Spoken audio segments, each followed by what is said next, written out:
साथ हैं बीजेपी के राज्यसभा सांसद सुधांशु त्रिवेदी। जोरदार तालियों से उनका स्वागत कीजिए।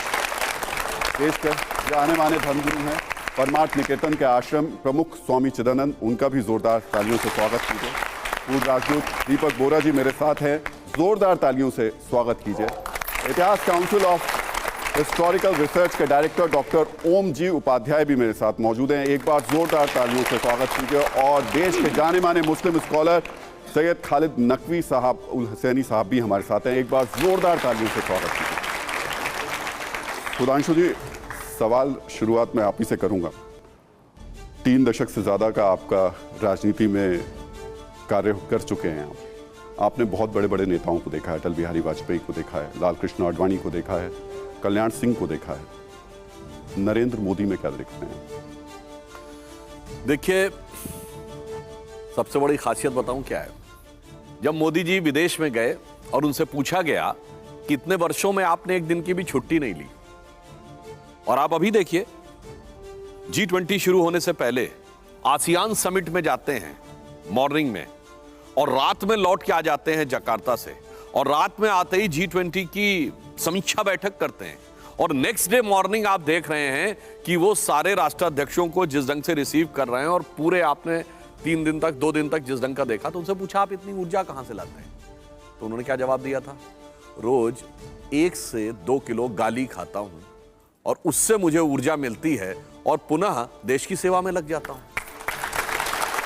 तो एक अंतर यह है कि वो भारत की राजनीति के एक ऐसे अनोखे नेता हैं जो लोकप्रियता के पैमानों में 75 वर्षों में सबसे लोकप्रिय, वो तो एक पक्ष है, मगर जिनको फूलों के हार से ज्यादा लोगों ने अंगारों के हार दिए, मगर उन अंगारों के हार को भी धारण करके नया इतिहास और नया विकास और नई संरचनाएं बनाने के लिए उन्होंने कार्य किया है। तो एक पंक्ति कहता हूं जो मोदी जी के लिए कि अंगार हार उनका जिनकी सुन हाक समय रुक जाता है, आदेश जिधर कर देते हैं इतिहास उधर मुड़ जाता है। सुधांशु जी, लेकिन आलोचनाओं की बात करें तो अटल जी, आडवाणी जी से लेकर के कल्याण सिंह तक आलोचनाएं तो उनको भी झेलनी पड़ी, फिर उनमें और नरेंद्र मोदी में अंतर क्या है?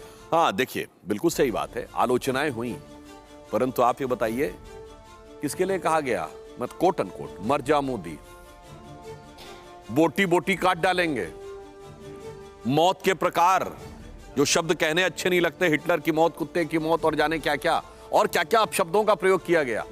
मुझे लगता है इतने अपशब्दों के बाद भी अविचलित रह के भारत मां की सेवा में लगे रहना और विकास की उस ऊंचाई तक पहुंचना कि आज G20 कंट्रीज में हमारी ग्रोथ रेट 7.8% है, जो पूरी दुनिया की मेजर इकोनॉमीज में मैक्सिमम है। आज तक भारत के इतिहास में कभी वो दौर नहीं आया जब हम दुनिया की सारी मेजर इकोनॉमीज में नंबर 1 पे, और दूसरा 50 करोड़ लोग जनधन अकाउंट से जुड़े, तो वर्ल्ड का बिगेस्ट फाइनेंशियल इंक्लूजन, यानी ग्रास रूट पर भी देश को सबसे ऊंचाई पे ले जाना और शिखर पे भी सबसे ऊंचाई पे ले जाना। और ये सब कुछ कब? दुनिया कुछ भी कहती रहे, जिसे एक पंक्ति और कह दूं, मैं मधु से अनभिज्ञ आज भी जीवन भर विषपान किया है जी, किया नहीं विध्वंस विश्व का आजीवन निर्माण किया है। यह मोदी जी के लिए बिल्कुल उपयुक्त लगती है। सुधांशु जी, निर्माण तो उन्होंने बहुत सारे किए हैं, और निर्माण उन्होंने बीजेपी पार्टी को दुनिया की सबसे बड़ी पार्टी बना करके भी किया। लेकिन सवाल बड़ा महत्वपूर्ण है, अगर नरेंद्र मोदी अभी राजनीति में नहीं होते तो बीजेपी की स्थिति क्या होती?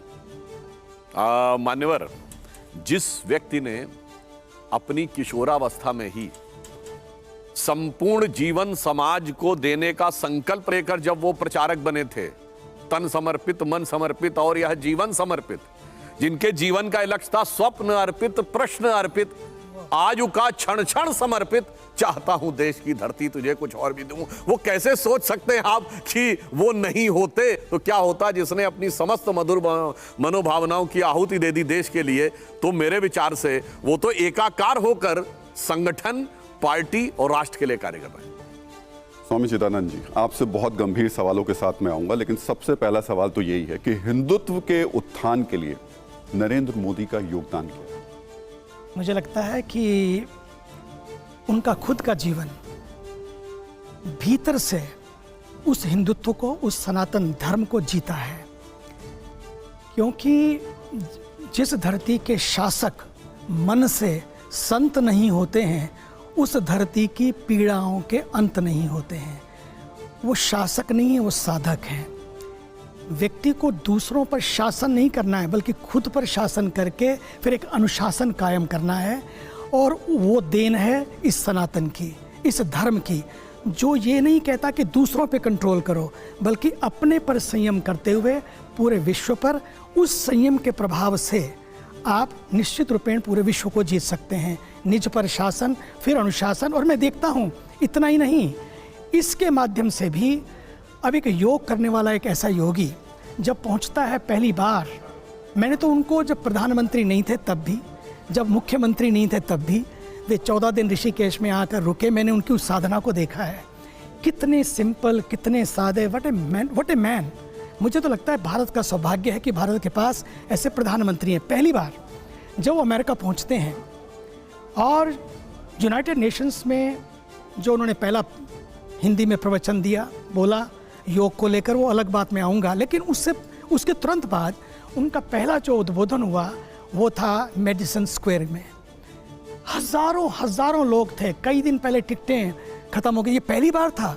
मैं तो लगभग 50 साल से पूरे विश्व में जा रहा हूँ, 45 साल से पूरे अमेरिका को देखा है मैंने, रहा हूँ मैं आपसे कहना चाहता हूँ, किसी देश का राष्ट्राध्यक्ष कहीं पर भी पूरे विश्व में ऐसा सम्मान नहीं हुआ जो मैंने वहाँ देखा। वो शुरुआत थी, लेकिन हुआ क्या वहाँ? हुआ ये, जैसे ही वे आए और राष्ट्रगान के लिए जो उन्होंने सबसे बड़ी बात की, अमेरिकन राष्ट्रगान भी हुआ, अमेरिकन सांसद थे, अमेरिकन बड़े बड़े अधिकारी थे, सब थे। जैसे ही भारत का राष्ट्रगान हुआ, उसका जो गौरवमय क्षण हुआ, सबकी आंखों में आंसू थे, मुंह से शब्द निकल रहे थे लेकिन आंखों में आंसू थे, लोग उस भाव से भर गए। लेकिन the moment I came out, the media asked me first thing, he said can you explain in one line what happened today? मैंने कहा to me in one line I should say India happened today, Madison Square became a Madison Square। क्यों? क्योंकि एक व्यक्ति ने जिस प्रभाव के साथ भारत को रखा, खुद को नहीं रखा, भारत को रखा, भारतीय संस्कृति को रखा, उसके एक दिन पहले योग को रखा, ये उसी का प्रभाव है मैं समझता हूँ, जिसको वो खुद जीते हैं।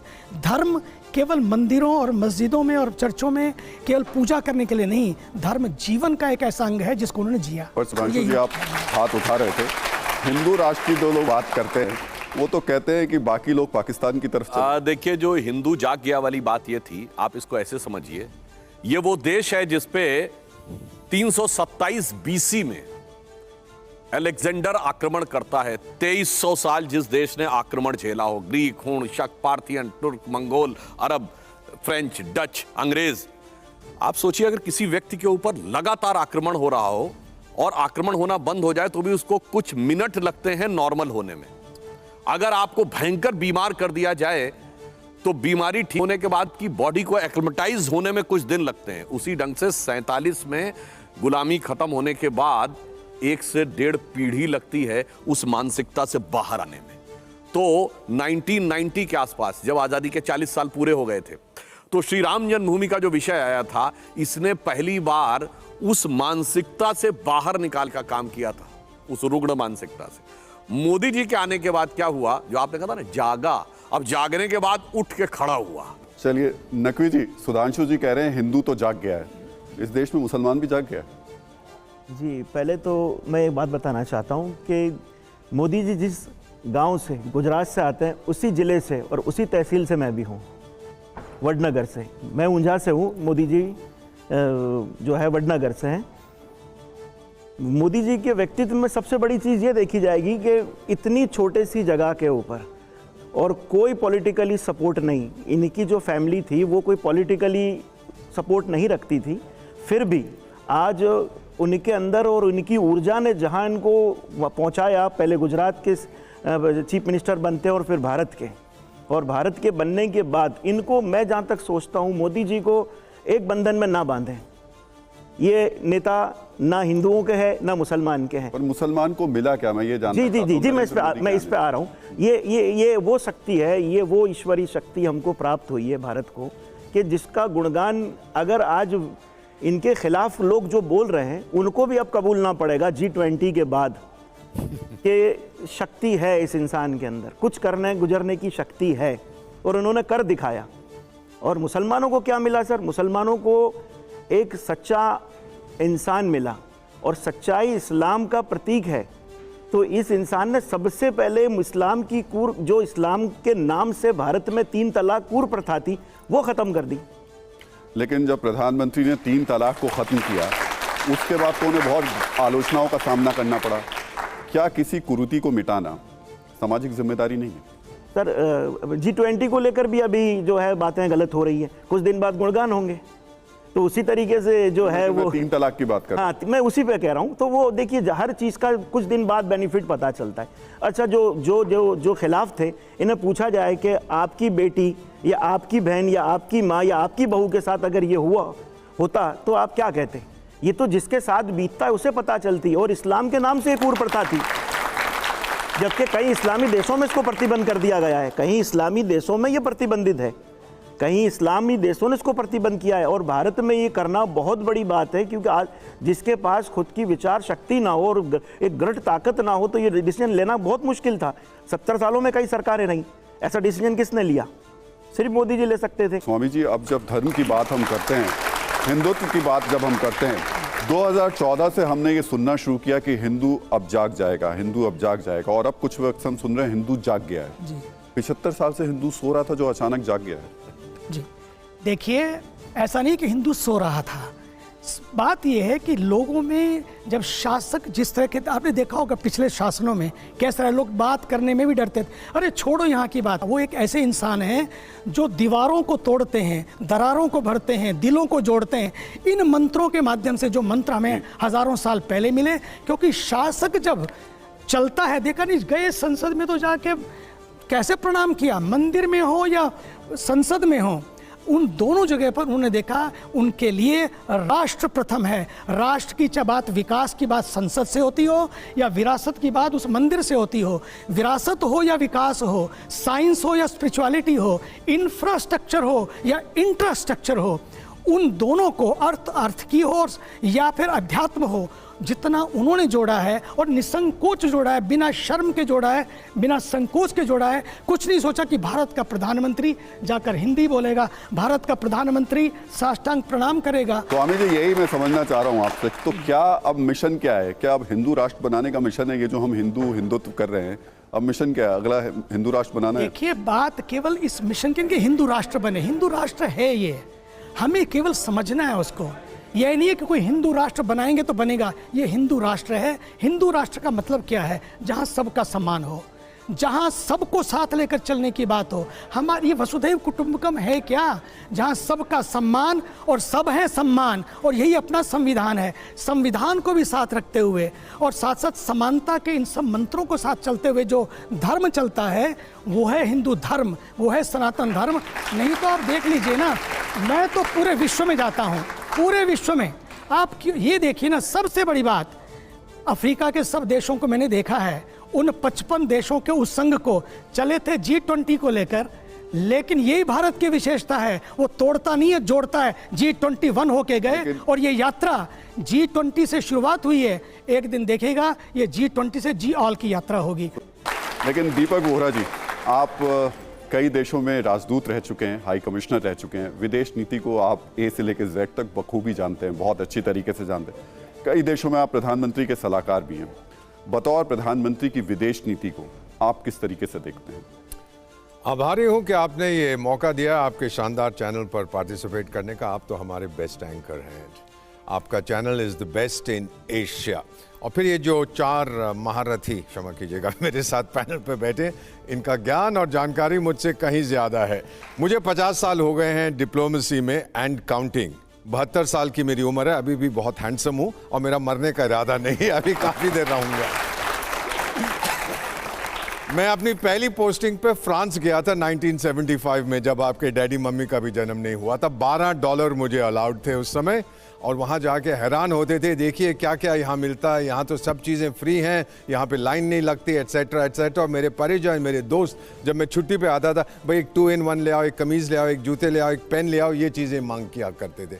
उसके बाद फिर मैं वियतनाम गया वहाँ से, और वियतनाम में क्योंकि हम उनके मित्र थे, हम उनको बहुत सी चीज़ें दे रहे थे, तो देखा कि भारत की छवि वहाँ पर बिल्कुल अलग थी। यूनाइटेड स्टेट्स में सर्व किया, एट्सेट्रा एट्सेट्रा। लेकिन सर इतना आपको बता सकता हूँ कि जब से ये व्यक्ति आया है, since he has become the prime minister of India, Bharat की छवि चंद्रयान से, विक्रम 1 से, सारे सितारों से ऊपर चली गई है, ये मैं आपको बता सकता हूँ। मिसाल के तौर पे सर, मैं अभी जब मैं न्यूयॉर्क एयरपोर्ट से जहाज़ में जा रहा था, वहाँ सिक्योरिटी बड़ी कड़ी होती है, तो वो मुझे टेस्ट कर रहे थे, और मैं अपने गले में रुद्राक्ष पहनता हूँ, जीसस क्राइस्ट की एक मूर्ति है, मक्का की मट्टी है, सब धर्मों की चीज़ें पहनता हूँ।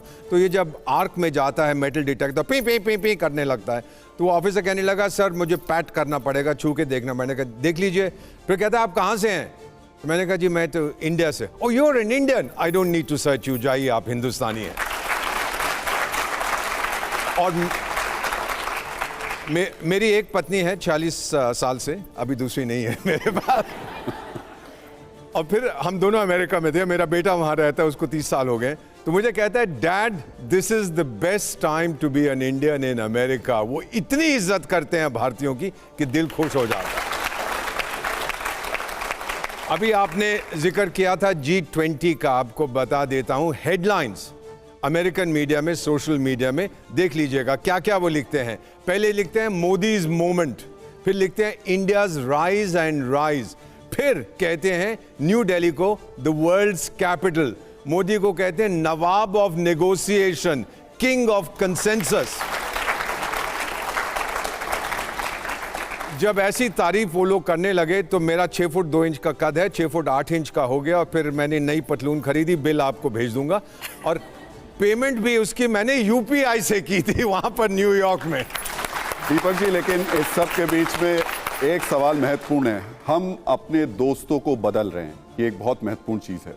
रूस के साथ हमारी दोस्ती हमें पता थी, लेकिन अब हम पश्चिमी देशों के करीब खड़े दिखाई दे रहे हैं। तो मैं इसका जवाब ऐसे दूंगा कि हम अपनी दोस्ती बरकरार रख रहे हैं, जो हमारे दोस्त थे, नए दोस्तों के साथ हम दोस्ती कर रहे हैं। ये जीरो सम गेम नहीं है। हम क्या कहते हैं, जो कहते हैं ये तेरा है, ये मेरा है, ये तो छोटे विचारों के हैं। जिनके बड़े विचार हैं स्वामी जी की तरह, वो कहते हैं सारी दुनिया, जो महाउपनिषद में कहा एक परिवार है, वासुदैव कुटुंबकम, ये सब बात इसकी कर रहे हैं।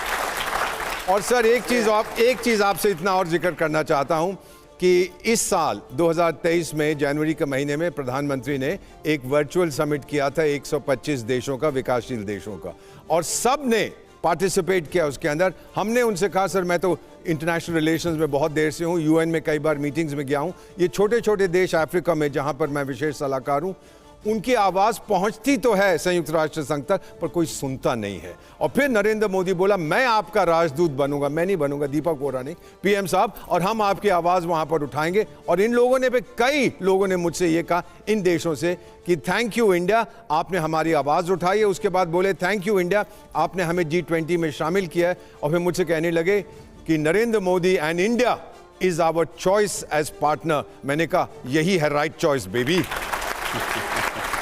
दीपक जी, लेकिन ताली बजाइए। बहुत आपके जो शब्द हैं वो निश्चित तौर पर उस कूटनीति को, उस विदेश नीति को बड़ी एक अलग तरीके की ऊर्जा दे रहे हैं। लेकिन एक नीति जो खासतौर से चर्चा करने वाली है वो है पाकिस्तान को लेकर के। सबसे महत्वपूर्ण बात दीपक जी वो ये कि अंतर्राष्ट्रीय मंच पर पाकिस्तान को लगातार उसका जो पर्दाफाश है भारत करता रहा है। नरेंद्र मोदी की सरकार भी करती रही है, पिछली सरकारें भी करती रही हैं, लेकिन इस बार ऐसा क्या हुआ कि पाकिस्तान बिल्कुल अलग थलग पड़ा हुआ है। आप कौन से देश की बात कर रहे हैं? पाकिस्तान की। वो कहाँ है? अच्छा, हाँ। अंतर्राष्ट्रीय स्तर पर उसकी कोई अहमियत नहीं है। ये सिर्फ हमने उसके वस्त्र नहीं उतारे हैं, सारी दुनिया ने किया है। अमेरिकी गए थे वहाँ पर, फिर हट गए, फिर चले गए, फिर हट गए। सर उसके बारे में पूरी दुनिया में जानते हैं। When you speak of आतंक, you are speaking of Pakistan. इससे बड़ी चीज मैं क्या कह सकता हूं, सारी दुनिया ये जानती है। और फिर जब कई बार यूनाइटेड स्टेट्स में ये होता था कि मैं सवेरे मॉर्निंग वॉक में जाता था, मेरे ग्रुप में कई सेनेटर्स थे, रिटायर्ड कांग्रेसमैन थे, डिप्लोमेट्स थे, जर्नलिस्ट थे, एकेडमिक्स थे, सब यही कहते थे कि really India you have reached a level where nobody can ignore you sir, because you are now not just, आप केवल विकासशील देशों के नेता नहीं हैं, आप पूरी दुनिया के नेता हैं। और इसी विषय को लेकर है, आपकी सरकार पर एक ये भी आरोप लगते रहे हैं कि आपकी सरकार किसी का कद बढ़ा देती है और किसी का कम कर देती है। नेहरू का कद कम कर दिया, पटेल का कद बढ़ा दिया, अकबर का कद कम कर दिया, महाराणा प्रताप का बढ़ा दिया, सावरकर के विचार ऊपर हो गए, गांधी के विचार कम कर दिए। देखिए, बढ़ाया नहीं कद, सरदार पटेल का तो कद सबसे ऊंचा कर दिया। दुनिया में टॉलेस्ट स्टैचू सरदार पटेल जी की मूर्ति है। मगर इंपॉर्टेंट बात यह कि आज तक कोई कांग्रेस का नेता वहां गया नहीं। कहते हैं हमारे नेता हैं, मगर मोदी जी ने सबसे ऊंची इमारत मूर्ति बनवा दी तो वहां जाना नहीं है। सुधांशु जी, हमने किसी का कद नहीं छोटा पटेल किया। जी का कद निश्चित तौर पर बहुत ऊंचा है, उनकी बहुत ऊंची मूर्ति लगी, पर इसीलिए नेहरू का कद क्यों उनको छोटा? कांग्रेस के रिजीम में कभी भारत रत्न नहीं मिला। नेहरू का कद क्यों छोटा करना पड़ गया आपको? कद कौन छोटा करने की बात कर रहा है? हर बात जो भी अब इस देश में कुछ भी ऐसा होता है, आपकी पार्टी हमेशा कहती है तो नेहरू की वजह से हो रहा है। बता रहा हूं क्या है कि एक आदमी का कद इतना बड़ा है और जो लोगों का कद बहुत बड़ा बड़ा था उन पे पर्दा डाल रखा था। हमने किसी का कद छोटा नहीं किया, पर्दा हटा दिया है। अब जनता अपने आप पढ़ के निर्णय ले रही है कि कौन बड़ा था, कौन ऊंचा था, सारी बात। अभी जो इतिहास के जिस विषय में बताया, तो मैं एक उदाहरण सिर्फ देना चाहूंगा। देखिए इतिहास में कैसा नैरेटिव हमारे दिमाग में भरा गया। यह कहा जाता है आप इतने अच्छे थे तो 2000 साल तक क्यों आप पे आक्रमण होता रहा, 1000 साल गुलाम क्यों रहे? ठीक है साहब, मान लिया। अगर हम 1000 साल गुलाम रहे तो भी सारी बुराइयों की जड़ हमारे अंदर है। मतलब हर गलत चीज के लिए हम रिस्पॉन्सिबल हैं, जबकि हम रूल ही नहीं कर रहे थे। यानी रूलर रिस्पॉन्सिबल नहीं है, जो प्रताड़ित है वही गलत है। Vilification of the victim. तो फिर इसका मतलब हम गुलाम नहीं थे? नहीं, गुलाम तो थे, क्योंकि तुम्हें साबित करना है कि तुम गुलाम थे ताकि दिमाग में गुलाम। तो फिर हम कैसे अपना निर्णय ले सकते हैं? हम निर्णय लेने को स्वतंत्र ही नहीं थे। तो आपने कैसे कह दिया ये बुराई वो बुराई सब? नहीं, वो बुराई भी तुम्हारे अंदर है। ये पैराडॉक्स आपको पूरी दुनिया में कहीं देखने को नहीं मिलेगा। इसीलिए बीएस नायपॉल, जिनको की नोबेल प्राइज मिला है 2003 में, उन्होंने किताब लिखी इंडिया ए वुंडेड सिविलाइजेशन। आपने एक एग्जाम्पल कहा था, मैं एक एग्जाम्पल बताता हूं। अलेक्जेंडर का आक्रमण हुआ, ठीक, वो कहते हैं अलेक्जेंडर जीत गया, फिर उसने पोरस को छोड़ दिया, और मगर उसके बाद उसकी आर्मी ने आगे बढ़ने से इनकार कर दिया और वो वापस लौट गया। यही कहानी बताई जाती ना। चलिए, हम तो कहते हैं सिकंदर हारा था, क्योंकि किसी भी राजा को छोड़ने की परंपरा उनकी नहीं थी। मैसिडोनिया से पर्सिया तक जिसको जीता उसका सर तन से जुदा कर दिया। यहां कैसे हो गए? हारा होगा, लौट गया। पर कोई बात नहीं, हारा या जीता दोनों में वो वापस भागा ना। तो कहावत क्या सुनाई जाती है? जीता वही सिकंदर। होना क्या चाहिए? जो भागा वही सिकंदर। क्योंकि कोई जीतने वाला माने या हारने वाला माने, दोनों मानने ना भाग गया। अब देखिए, जो डर के भाग गया अगर ये माने जीत गया, तो जो हार के भाग गया अगर माने हार के चला गया तो। मगर हमारे बच्चों के दिमाग में कैसा भरा हुआ है कि सिकंदर कितना बड़ा विजेता था। और एक और बात कहूं, तो इसके जिम्मेदार भी नेहरू ही हैं, जो जीता वही सिकंदर के। किस चीज के जिम्मेदार है वो मैं बताता हूं। आज बच्चों से पूछिए, और क्या उनकी हिस्ट्री में सब लिखा है किताबों में, उसके जमाने में पढ़ाया गया, फैक्टरिंग पढ़ाया गया। सिकंदर के आक्रमण का कोई उल्लेख ही नहीं भारतीय इतिहास में, उपाध्याय जी, कोई उल्लेख नहीं भारत के इतिहास में। यह ग्रीक्स ने लिखा, उसके बावजूद। खैर, अब मैं एक और फैक्ट बताता हूं। देखिए कितने मजेदार ढंग से हमारे दिमाग को, युवा पीढ़ी है आजकल, युवा पीढ़ी तो प्यार मोहब्बत की बातें बहुत भाती हैं। जब कोई बात आती प्यार मोहब्बत की तो क्या याद आता? लैला मजनू, शीरी फरहाद, सलीम अनारकली, जोधा अकबर, शाहजहां नूरजहां, यही बताया था। एक स्त्री के प्रति समर्पित निष्ठावान प्रेम के प्रतीक वो थे जिनमें एक मुगल बादशाह बताइए जिसकी एक बीबी रही हो। आधा दर्जन से कम ऑफिशियल बीबियां नहीं, और किसी के हरम में 200 से कम औरतें नहीं। और वो लोग निष्ठावान प्रेम के प्रतीक। उनकी गलती क्या? हमारी पीढ़ी में, वोरा साहब की पीढ़ी में भी वही 3 पीढ़ी से पढ़ाया गया है और हमें वही याद आता। और इतना ही नहीं, शेर और शायरी भी वही बताई जाती है। मतलब आज सोचिए, दिस इज एजेंडा। मतलब आप ये कह रहे हैं कि लैला मजनू की जो कहानियां हैं वो भी नेहरू ने ही आगे बढ़वाई? ना, मैं ये कह रहा हूं फैक्ट को कैसे छुपा कर आगे बढ़ाया गया। जो अभी उपाध्याय जी ने कहा कि उनको महिमा मंडित कर दो, और जिन लोगों ने रियल में सैक्रिफाइस किया उनको पीछे कर दो। किसी के व्यक्तित्व को, किसी के कद को कम करने का प्रयास किया गया, ऐसा कतई नहीं हो रहा है, ऐसा कतई आज भी नहीं हो रहा है। आप लेकिन मुगलों को हटा तो रहे हैं, आप कह रहे हैं कि मुगलों को ज्यादा पढ़ा दिया गया और हमारे जो हिंदू ऐसा हुआ है, तो हम केवल संतुलित कर रहे हैं। अच्छा, दुनिया का एक देश बताइए जहां विदेशी आक्रमणकारी हो रहा है। मेरा आप दोनों से सवाल यह है कि अगर आप अकबर को हटा देंगे तो इन बच्चों को कैसे पता चलेगा कि महाराणा प्रताप कितने महान थे? नहीं, हटाने की जरूरत ही नहीं है, उनको सही पर्सपेक्टिव में सही तरीके से बताया जाना जरूरी है, उनको संतुलित और सत्यपरक तरीके से बताया जाना जरूरी है। केवल इतना ही हो रहा है। जिन लोगों को पर्दे में डालकर लिटा दिया गया था, केवल उनको उठाकर और पर्दा हटा दिया गया है, जो बात अभी भाई सुधांशु जी कह रहे थे। और उसमें किसी को अगर ये लगने लगा है कि दूसरा व्यक्तित्व साहब बड़ा हो गया, एक छोटा हो गया, मैं केवल उदाहरण के लिए कहूं, पिछली एनसीईआरटी की किताबों में एक जो खास व्यक्तित्व पे आपकी बात हो रही है, आदरणीय माननीय प्रधानमंत्री रहे हैं, 17 बार उनका नाम है स्वतंत्रता संग्राम सेनानी के लिए। महात्मा गांधी जी का नाम उनसे कम बार है, उनसे कम बार उनके चित्र आए। क्या ये असंतुलित इतिहास नहीं था? क्या ये विसंगति नहीं थी जिसको ठीक किए जाने की जरूरत है? और कुछ ऐसे व्यक्तित्व जिनका जो योगदान है वो जबरदस्त है, उनको आपने रनिंग क्रेडिट भी नहीं दिया, एक लाइन में भी उनको नहीं बताया। क्या ये असंतुलन नहीं था? क्या ये विकृति नहीं थी? वैसे एक चीज मुझे और याद आई, शायद वोरा जी को याद होगी और स्वामी जी को, हम लोगों के थोड़ा होश संभालने पर पढ़ा था। जब मोरार जी की सरकार आई तो उसने ताम्रपत्र जो गढ़वाए गए थे इंदिरा जी की सरकार द्वारा निकलवाए, उस ताम्रपत्र में जानते क्या था? गांधी जी का टाइम कैप्सूल गढ़वाए जाते हैं ताकि अगर कभी सिविलाइजेशन खत्म हो जाए तो हजारों साल बाद कोई दूसरी सिविलाइजेशन आए तो उस टाइम कैप्सूल के अंदर पढ़ सके की याद।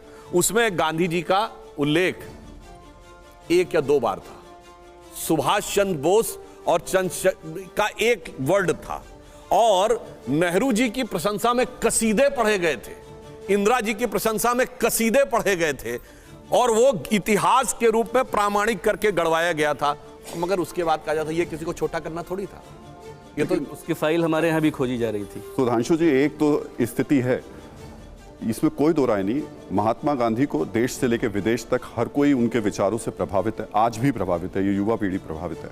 विदेश से लोग यहाँ आते हैं, सबसे पहले राजघाट जाते हैं, प्रधानमंत्री खुद जाते हैं, लेकिन उसके बावजूद इस देश में ये कोशिश नहीं हो रही कि सावरकर ऊपर होंगे और गांधी नीचे होंगे विचारों के मामले में। नहीं, हमारे ऐसी कोई कोशिश नहीं हो रही। क्या तीन गुनी ज्यादा गांधी की सेल बढ़ी है? क्या बीजेपी का राम राज्य और गांधी का राम राज्य एक है? राम राज्य में किसी का नहीं होता, राम एक है और राम का आदर्श भी एक है। बस दुख इस बात का है कि जो गांधी ने राम राज्य की परिकल्पना दी थी, कांग्रेस उसको छोड़ती चली गई और एक समय ऐसा आया कि उसके खिलाफ भी खड़ी। आप सहमत हैं जो महात्मा गांधी ने रामराज की उनकी परिकल्पना थी उससे? बिल्कुल। राम राज्य की परिकल्पना क्या, राम राज्य की परिकल्पना तो रामायण में लिखी हुई है, वही गांधी जी ने लिया था, वही हम मानते हैं, इसमें कोई नया और पुराने की तो बात ही नहीं। अब जब हम राम राज्य की बात कर रहे हैं तो स्वामी जी, राम मंदिर बनके तैयारी होने वाला है, इसको लेके बहुत ज्यादा संघर्ष हुए हैं। सबसे पहले जो ताला खुलवाया वो राजीव गांधी ने खुलवाया, उसके बाद में कल्याण सिंह के वक्त में कार सेवा हुई, और उसके बाद में फिर हमने वीएचपी के आंदोलन देखे, आडवाणी जी का हमने रथ यात्रा देखी। पर आज जब हम इस मंदिर की तरफ आगे बढ़ रहे हैं तो नाम तो सिर्फ एक ही सुनाई दे रहा है, बाकी कोई नाम नहीं सुनाई दे रहा है। ऐसा क्यों? देखिए, मुझे तो ऐसा लगता है ये केवल राम मंदिर का जो मंदिर निर्माण हो रहा है केवल राम मंदिर नहीं है, ये राष्ट्र मंदिर का निर्माण हो रहा है। मुझे ऐसा लगता है क्योंकि राष्ट्रीयता को जीने वाला, राष्ट्रीयता को पहचानने वाला, उस पहचान को पूरे विश्व में देने वाला कोई व्यक्तित्व है इस समय। वो भी अभी क्योंकि गांधी जी की बात चल रही थी, मैं वहीं अमेरिका था, मैं परसों देख रहा था वहाँ कि जब ये आए थे वहाँ गंगा जी की आरती की थी, हम लोगों ने ये दुपट्टा पहनाया था। जब वो बाहर निकल रहे थे, मैंने जब उन सब दुपट्टों में देखा उनको सबको, मुझे बड़ी प्रसन्नता हुई। गांधी जी की और कहीं नहीं लेके गए, लेकिन कहाँ लेके गए? गांधी जी की समाधि पर लेके गए सबको। तो ना तो गांधी को भुलाया गया, ना गांधी को उसमें विस्मृत किया गया। सच तो यह है, जो व्यक्ति उन आदर्शों को दिल से जी रहा है, जीवन में जी रहा है, जान से जी रहा है और जान दे रहा है, और वो इस समय में, मैं इस बार बार कहता हूँ, पूरे विश्व में देखने के बाद इतने, मैं तो भारत के नहीं, केवल चाहे वो रूस के गोर्बाचोव हों, उस समय में जब रूस के दरवाजे खुले थे, मैं उनका मेहमान था, और अमेरिका के उपराष्ट्रपति क्रेमलिन में, उस समय से लेकर चाहे क्लिंटन हो, चाहे ओबामा हो, चाहे बाकी हो, सबसे मिलना हुआ है, देखना हुआ है, जानना हुआ है, जीना, चाहे वो यूनाइटेड नेशन का मंच हो, वर्ल्ड इकोनॉमिक्स फोरम का हो, चाहे वो मतलब जितने पार्लियामेंट ऑफ वर्ल्ड रिलीजन हो मेरे को सब में जाने का अवसर। मैं आपसे कह सकता हूँ भारत का ये सौभाग्य है, याद करेगा आइंस्टाइन ने कहा था कि 100 वर्षों के बाद लोग याद करेंगे कि भारत के पास महात्मा गांधी जैसा पुरुष इस हाड़ और चाम में पैदा हुआ था, मिला था। मैं तो कहना चाहता हूँ सदियों तक लोग याद करेंगे कि एक नरेंद्र मोदी इस देश को इस रूप में मिले जिन्होंने पूरे भारत की पहचान नहीं पूरे विश्व को इसकी पहचान। और जब यह सनातन की बात हो रही थी, मैं अभी 9 तारीख की बात कर रहा हूँ, याद है आपको? मैं अमेरिका में था, वहाँ हम लोग उसी दिन हमको वहाँ पर क्या दिया गया, यहाँ पर तो सनातन के लिए पता नहीं क्या क्या बातें हो रही थी, वहाँ उस दिन सनातन धर्म डे के नाम पर एक सर्टिफिकेट लाके वहाँ के मेयर ने, वहाँ के गवर्नर आए, वहाँ के मेयर ने लाके 1 महीने का उन्होंने अक्टूबर माह बनाया है, हिंदू हाँ, मैं आ अक्टूबर रहा माह हूँ, बनाया है। वो बिल्कुल अलग है। मैं आऊंगा जॉर्जिया स्टेट ने स्वामी जी, आऊंगा अगर वो आपके जिस पास स्टेट में, वो स्टेट का नाम आप सबने सुना होगा। हाँ। वो जानते हैं कौन सी स्टेट है? कैंटकी। यस कैंटकी किस संदर्भ में सुना है? KFC। यस याद है? यहाँ KFC सुना है, मगर कैंटकी ने 3 सितंबर को सनातन धर्म दिवस कर दिया, यह भी जानकारी। मैं आऊंगा आप लोगों के पास में, लेकिन अब इस प्रोग्राम का एक विशेष राउंड होता है, रैपिड फायर राउंड। उस तरफ मैं आपको लेके चल रहा हूँ, थोड़ा बता देता हूँ। मैं वहाँ पर आपको कुछ तस्वीरें दिखाऊंगा, आपके पास 2 ऑप्शन होंगे, उसमें आपको उनमें से एक तस्वीर को चुनना है। एक एक करके मैं आपके पास आऊंगा, लेकिन इस राउंड की तरफ बढ़े, थोड़ी जोरदार तालियों के साथ में आप लोग। इसमें बस एक क्लॉज जरूर है कि जो मैं आपसे एक एक सवाल पूछूंगा उसमें ज्यादा कुछ बोलना नहीं है, या तो हाँ या ना है, या फिर एक तस्वीर जो दिखाएंगे उसको चुनना है। आप चाहें तो उस क्वेश्चन को पास भी कर सकते हैं। तो पहला सवाल स्वामी जी आपके लिए, देश की प्राथमिकता क्या होनी चाहिए? मंदिर, विश्वविद्यालय या अस्पताल? तीनों।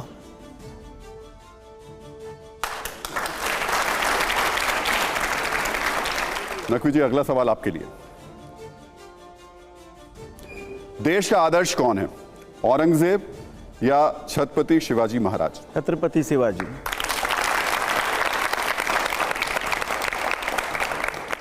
अगला सवाल ओम जी आपके लिए है, आजादी की लड़ाई में योगदान का क्रम आपको बताना है। महात्मा गांधी, विनायक दामोदर सावरकर, सरदार पटेल या फिर जवाहरलाल नेहरू? क्रम में आप बताइए किसको किस कैटेगरी में आप रखते हुए चल रहे हैं? नंबर 1, कठिन नंबर 2। सवाल आपने मुझसे पूछ दिया। चारों ही की भूमिका अपनी अपनी जगह बहुत लेकिन क्रम महत्वपूर्ण अगर है, देखें तो बहुत महत्वपूर्ण है। महात्मा गांधी जी निश्चित रूप से सर्वमान्य नेता रहे, इसलिए एक नंबर वो हो गए। उनको सबसे ऊपर रखना, लेकिन बाकी सबको एक ही श्रेणी में रखना। मैं 1, 2, 3, 4 नहीं करना चाहूंगा, 1 और बाकी सब 2, या सभी को 1 कह दूं तो ज्यादा अच्छा है। पर यहाँ पटेल और नेहरू दोनों को साथ लेकर आ रहे हैं, इसका मतलब जी, पटेल और नेहरू दोनों को बराबर रख रहे हैं हम? रखना ही चाहिए। मुझे लगता है कि एक प्लेन पे 1 और 1 और 1A पे ही सभी को रख देना ठीक। थोड़ी देर पहले लेकिन ओम जी आप कुछ और बोल रहे थे, आऊंगा मैं उसके ऊपर। लेकिन बिल्कुल अगला आइए। सवाल दीपक जी, अगला सवाल आपके लिए, और जरा तालियां बजाते रहिए जोरदार तरीके से। विश्व पटल पर सबसे बड़ा चेहरा कौन? आपको भी क्रम में बताना होगा कि नंबर 1 पे कौन है विश्व पटल पर सबसे बड़ा चेहरा, नंबर 2, नंबर 3, नंबर 4, अगर आप इस तरीके से देखें तो। आपका प्रश्न क्या था, दोबारा पूछें। विश्व पटल पर यानी दुनिया में इन चारों में अगर हम क्रमवार तरीके से चलें तो सबसे पहले चेहरा कौन सा आएगा, दूसरे नंबर पर, तीसरे नंबर पर, चौथे नंबर पर कौन कौन चेहरा रहेगा? अगर आपको डाउट है, मुझे नहीं है, जो चौथी तस्वीर है उसका नाम सुना होगा आपने, नरेंद्र भाई दामोदर दास। चलिए, नंबर 1 नरेंद्र मोदी हो गए। और उसके बाद जहां जिन देशों में मैं गया हूं वहां पर लोग इंदिरा गांधी की बात करते हैं। नंबर 2 इंदिरा गांधी। और फिर कई देशों में अभी तक जवाहरलाल नेहरू को याद रखते हैं। नंबर 3 जवाहरलाल क्षमा नेहरू। चाहता हूं कि हमारे जो चौथे व्यक्ति हैं उसका जवाब मेरे जो सहयोगी हैं वो देंगे। डिप्लोमेसी में हम आलोचना नहीं करते किसी की, बाकियों पे छोड़ देते हैं। सुधांशु जी, अब अगला सवाल आपके लिए, बीजेपी की जीत की सबसे बड़ी वजह हिंदुत्व, नरेंद्र मोदी या फिर जो आप उम्मीदवार मैदान में उतारते हैं वो? हिंदुत्व चुनाव का विषय नहीं है, राजनीति का विषय नहीं है, भारत की अस्मिता और पहचान है। और दोनों में नरेंद्र मोदी जी नंबर 1 और चुनावी उम्मीदवार नंबर 2।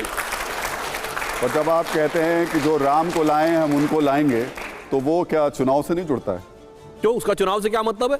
भारत के ओरिजिनल कॉन्स्टिट्यूशन में फंडामेंटल राइट्स के चैप्टर के ऊपर भगवान राम माता सीता लिखे हैं, तो राम को लाएंगे मतलब फंडामेंटल राइट्स को लाएंगे। इसमें कौन सा भाई किसकी बुद्धि ऐसी है जो उसको समझ में आ रहा है कि राम के अलावा कोई और है? और दूसरा ये बताइए, दुनिया में एक देश है जहां का राजा टाइटल होल्ड करता है किंग रामा द 10th। कौन है भाई? थाईलैंड। उसका कोई हिंदुत्व की राजनीति से मतलब है। एक देश है जहां की फर्स्ट लेडी कहती है कि उनकी डिसेंडेंसी भगवान राम से है। वो कौन है? South Korea. उसका कोई हिंदुत्व की राजनीति से मतलब है। सुधांशु जी, फिर आप अपने मैनिफेस्टो में, अपने चुनावी मंच पर इसका इस्तेमाल क्यों करते हैं? किसका? हमने हिंदुत्व शब्द का कभी इस्तेमाल किया क्या? आप राम मंदिर की बात तो करते हैं ना? हाँ, तो राम तो अभी आपने थोड़ी देर पहले हमसे क्या पूछा था कि महात्मा गांधी का राम राज्य और हमारे राम राज्य में क्या अंतर? कोई अंतर नहीं है। राम उनके भी राम राज्य में है और राम हमारे भी राम मंदिर में है। जब तक राम मंदिर नहीं बनेगा, राम राज्य का सूत्रपात कैसे होगा? लेकिन हिंदुत्व आपके चुनावी एजेंडे में नहीं होता, आप इस सिरे से खारिज कर रहे हैं। हिंदुत्व आपके चुनावी एजेंडे में कभी नहीं रहता। हिंदुत्व राजनीति का ही विषय नहीं है भाई। जैसे आपने कहा कि आप अपनी आत्मा को कैसे चेंज करेंगे, तो आप अपने शरीर के अंदर चेंजेस ला सकते हैं एक्सरसाइज करके, आप अपने कपड़े बदल सकते हैं, आत्मा थोड़ी चेंज हो सकती है। दीपक जी, लेकिन अभी जो पूरे देश में बहस चल रही है वो दो बड़ी बहस हैं। एक तो सनातन है और दूसरा एक नई बहस शुरू हुई है इंडिया और भारत को लेकर के। आप पूरी दुनिया में घूमते रहे हैं। इंडिया एक ऐसा शब्द है जो हर किसी की जुबान पर है, विदेशों में तो खास तौर से। अगर वो भारत होता है तो क्या कोई फर्क पड़ता है? अगर नाम बदल के भारत रख दिया जाए, ये कह रहे हैं आप? इंडिया की जगह हम भारत का इस्तेमाल करना शुरू कर दें, है तो है ही वो। इसमें क्या बुराई है? कई देश हैं जिन्होंने अपना नाम बदला है, उनकी इज्जत कम नहीं होती बल्कि इज्जत बढ़ती है कि उन्होंने अपना नाम स्वीकार किया है जो पारंपरिक उनका नाम है। स्वामी जी, भारत की पीढ़ी आज के वक्त में उसके जो अहम मुद्दे हो जा रहे हैं वो सनातन हो जा रहा है, हिंदू मुस्लिम हो जा रहा है और वो उस बहस में भी उलझ रही है। देखिए, मुझे बड़ी प्रसन्नता है एक बात कहते हुए, खासकर युवा पीढ़ी सामने है। जब चंद्रयान पर चंद्र पर चंद्रयान उतरा, बहुत लोगों ने बहुत सारी शंकाएं की साइंटिस्ट को लेकर, क्योंकि उनको पूजा करते हुए देखा गया। डिटेल में ना जाऊंगा, लेकिन उन्होंने पता है क्या उत्तर दिया जब उनसे पूछा गया? उन्होंने कहा, for the outer space I need science, for the inner space I need spirituality. यही आज पूरी युवा पीढ़ी को देखना है। For the outer space you need science, you need education, you need information. For inner space you need spirituality, you need inspiration, you need innovation. देखो, पूरे वर्ल्ड में जाने के लिए इंटरनेट की आवश्यकता है। You need internet to connect to the world, to reach the world. But at the same time, when you're talking to yourself, connecting to the world is internet, but connecting to yourself is internet. You need both internet and internet. हमें भारत में इस दृष्टि को अगर किसी ने दिया है, उस दृष्टि को दिया है इस भारत ने। भारत का तो अर्थ ही है जो प्रकाश में रत हो, जो प्रकाश को फैलाने वाला हो। ये चंद्रयान की बात हो या सूर्ययान की बात हो, ये चांद चमत्कार से जो सूर्य नमस्कार की जो यात्रा है, ये प्रकाश से महाप्रकाश की यात्रा है। जी, लेकिन जब ये बातें शुरू होती हैं, जब बार बार सनातन शब्द का जिक्र होता है, जब बार बार हिंदुत्व का जिक्र होता है, जब बार बार हिंदू राष्ट्र का जिक्र होता है, तो इस देश में रहने वाले बाकी धर्म के लोगों के मन में क्या कुछ असुरक्षा की भावना आती है कि देखिए अब तो हर जगह सिर्फ सनातन की बात हो रही है, हिंदू राष्ट्र बनाने की बात हो रही है? देखिए, जब भारत आज़ाद हुआ और आज़ादी के बाद हमारे देश में से दो हिस्से हुए, एक हिस्सा पाकिस्तान और एक भारत तो मौजूद था, पाकिस्तान का हिस्सा हुआ। और उस वक्त जो लोग जाने थे पाकिस्तान, वो चले गए, पर जो भारत में मुस्लिम रह गए, मैं मुस्लिम हूँ तो मैं अपनी मुस्लिम धर्म की ही बात करूँगा, अपने लोगों की बात करूँगा। तो जो लोग यहाँ गए थे उससे कई ज़्यादा भारत में रह गए और वो लोगों ने डिसाइड कर लिया था कि हमें यहाँ दूध के अंदर शक्कर जिस तरह घुल जाती है इस तरह रहना है आने वाले दिनों के अंदर। सनातन जो है, सनातन से उसी को तकलीफ होगी जो आक्रांता होगा, जालिम होगा। बाकी जो जिसको ये समझ है कि सनातन धर्म जो है वो व्याख्या सत्य की है और यही ज्ञान इस्लाम का भी है, सत्य बताना, एकाकी बताना। तो जब तकलीफ किसे है? ये तो वो लोगों को तकलीफ है जिन्हें आज जो इस्लाम का जो ये चोला ओढ़कर जो दिखाया जा रहा है, हकीकी इस्लाम तो ये नहीं है। अभी आपने जो सवाल बात कर वहाँ आपने छोटी सी कर दी कि आप जो है वो औरंगज़ेब को कहेंगे या शिवाजी को कहेंगे, तो हमने क्यों शिवाजी का नाम लिया? अब ये औरंगज़ेब बादशाह की जो आज जिनके फॉलोवर हैं इसको अपने आप को उसको वली और बहुत बड़ा बताते हैं, बाकी वो सबसे ज़्यादा तो कातिल, इसने मुसलमानों को कत्ल किया है। प्रधानमंत्री नरेंद्र मोदी के एजेंडे में कॉमन सिविल कोर्ट है, क्या इस देश का मुसलमान उसको स्वीकार करेगा? देखिए, कॉमन सिविल कोर्ट जब स्टार्ट हुई तो बात मैंने ये रखी थी कि ये वो खाई है दो लोगों के बीच में जो दूरी पैदा कर रही है। जब हमारा देश एक है, हमारा देश जब एक है तो फिर एक कानून क्यों नहीं? सवाल ये खड़ा हो जा रहा है कि विपक्ष लगातार ये आरोप लगाता है कि नरेंद्र मोदी सरकार की योजनाएं जितनी भी चल रही हैं उसका फायदा एक तबके को तो मिलता है लेकिन एक तबके को नहीं मिलता है, क्या ये सच है? सर देखिए, मोदी जी के आने के बाद आज तक पसमानदा मुस्लिमों पर किसने बात की? एक पिछड़ी हुई कम्युनिटीज़ के लिए किसने बात की? सूफी संवाद किसने किया? आज जो विरोध कर रहे हैं इनसे ये भी एक सवाल है हमारा कि सूफी संवाद, सूफियों को क्यों मोदी जी ने फॉलो किया? जब ये मोदी जी खुद कह रहे हैं कि मैं सूफियों को पढ़ता हूँ, इनके साथ डिस्कशन करता हूँ, इनको मानता हूँ, वजह क्या? आज हमको सूफियों को आज आपने जो यहाँ बिठाया इसकी वजह मोदी जी है। 70 साल तक कभी कोई सूफियों को नहीं लाया। आज तक कोई जो है पसमानदा पर किसी ने बात नहीं की। अब पसमानदा मुस्लिमों का जो रोना है आज उसको आज तक किसी ने नहीं कहा। क्यों मोदी पहली मर्तबा 370 हटने के बाद आपको पता है कि मुहर्रम का जुलूस निकला और सूफियों के बेज में है। ये मुहर्रम को मानना सूफियों के बेज में है। आज 70 साल के बाद 70 साल के बाद ये जुलूस निकला। बिल्कुल निश्चित तौर पर तस्वीरें। एक लाइन और बोल दूं, देखिए इन्होंने कहा मुहर्रम का, अभी आपको पता चला होगा कि शियाओं का मुहर्रम का जुलूस अब निकला है कश्मीर में। मैं लखनऊ का रहने वाला हूं, हमने अपने बचपन में हिंदू मुस्लिम दंगे नहीं सुने थे, शिया सुन्नी दंगे सुने थे। और इनके जमाने में शियाओं का मदे साहबा का जुलूस रोक दिया गया था और वो 22-25 साल तक जुलूस निकालने की परमिशन नहीं दी गई। जब बीजेपी की सरकार आई थी, कल्याण सिंह जी की सरकार, तब वो निकलना शुरू हुआ। यानी शिया सुन्नी दोनों भी समान रूप से शांति से रह पाए तब जब हमारा शासन आया। मैं एक चीज और ऐड ऑन कर देता हूं मैं। आपने कश्मीर का जिक्र किया तो इस बार मुहर्रम का जुलूस भी निकला, इस बार जन्माष्टमी का जुलूस भी वहां निकला था और हब्बा कदल से लेकर के लाल चौक तक निकला। और एक बड़ी बहुत ही दिलचस्प खबर आ रही है, वो जगह जहां सबसे ज़्यादा पत्थरबाजी होती थी हब्बा कदल के आसपास के इलाके में, वहां फुटबॉल की टीम्स भी बन रही हैं नौजवानों की। ये भी बहुत अच्छी तस्वीर है। चलिए तो अब हम रैपिड फायर शुरू कर रहे हैं। एक बार मैं चाहूँगा कि आपको मैं बता दूँ ये है क्या। इसमें आपसे सवाल मैं पूछूंगा, जो सवाल होगा उसका उत्तर आप येस और नो में दे सकते हैं और चाहें तो उसको पास कर सकते हैं बीच में अगर उसको न्यूट्रल दिखा कर। तो चलते हैं, सवाल एक एक करके मैं आपसे पूछना शुरू करूंगा और जोरदार तालियों से जरा आप इस राउंड का और जवाब देने वालों का स्वागत जरूर करते रहिए बार बार, वो बहुत जरूरी है। तो स्वामी जी, पहला सवाल आप ही से है, काशी मथुरा मंदिर के लिए आंदोलन होना चाहिए, हाँ या ना? होना चाहिए।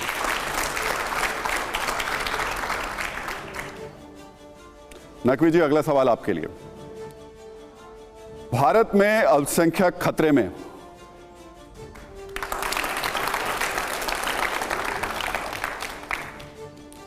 दीपक जी अगला सवाल आपके लिए। भारत की विदेश नीति चीन से बेहतर है,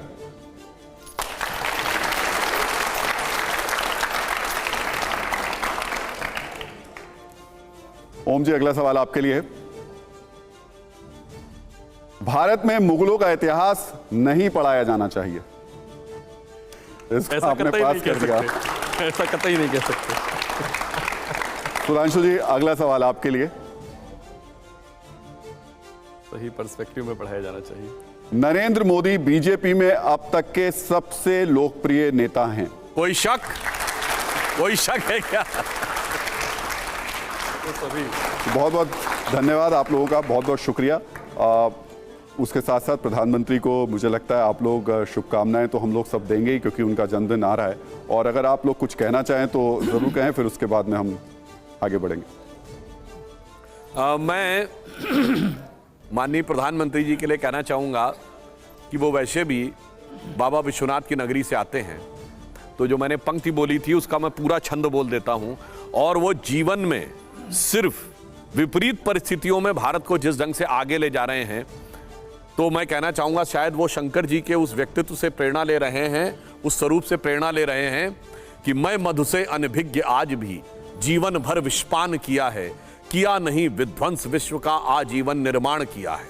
वनवासी हूं, दीन दुखी मानव के दिल में रहता हूं, सन्यासी हूं, पर वैभव से दुनिया की झोली भरता हूं, मुट्ठी भर अवशिष्ट भस्म पर जीवन भर अभियान किया है, और आगे पर प्रलयंकर हूं, महाकाल बन पापों का अवसान किया है, किया नहीं विध्वंस विश्व का आजीवन निर्माण किया। बहुत बहुत शुक्रिया आप सभी लोगों का इस चर्चा में शामिल होने के लिए।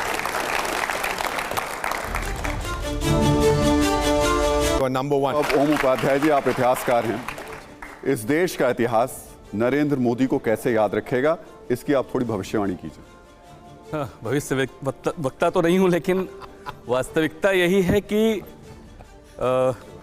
समाज, राजनीति, शिक्षा और संस्कृति, इसके ढांचे में जो आमूलचूल परिवर्तन है उसका साहस दिखता है, उसका दम दिखता है, और जो 9 साल का कार्य है वो इतिहास में निश्चित रूप से स्वर्णिम अक्षरों में दर्ज होने जा रहा है।